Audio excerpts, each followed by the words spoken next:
தல அப்படின்னு அவரோட ரசிகர்களால் அன்பாக அழைக்கப்படுற நடிகர் அஜித்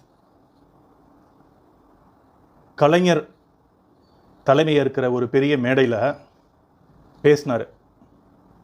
கலைஞரை பார்த்து சொன்னார், என்னை மிரட்டுறாங்க ஐயா. உங்களுக்கு தெரியும், அஜித் சார் பெரும்பாலும் பொது விழாக்களில் அதிகமாக கலந்துக்க மாட்டார். அப்படி இருக்கிறவரை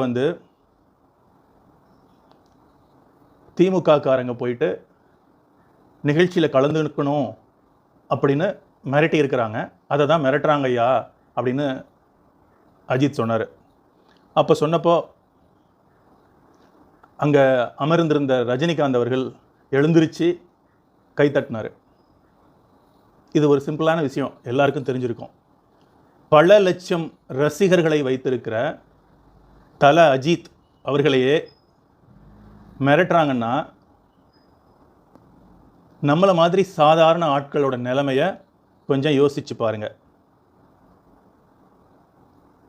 திமுக திரு ஸ்டாலின் அவருடைய வாரிசுகள் ஆட்சிக்கு வரும் பட்சத்தில் தமிழகத்தில் ரவுடியிசம் மேலோங்கி இருக்கும் என்பதை ஏற்கனவே அறிந்த தமிழ் மக்கள்தான்.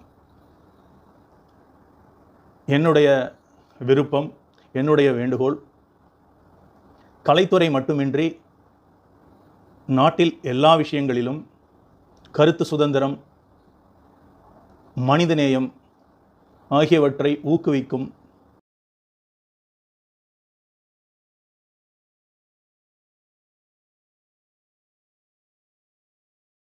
அவருக்கு இந்த தேர்தலில்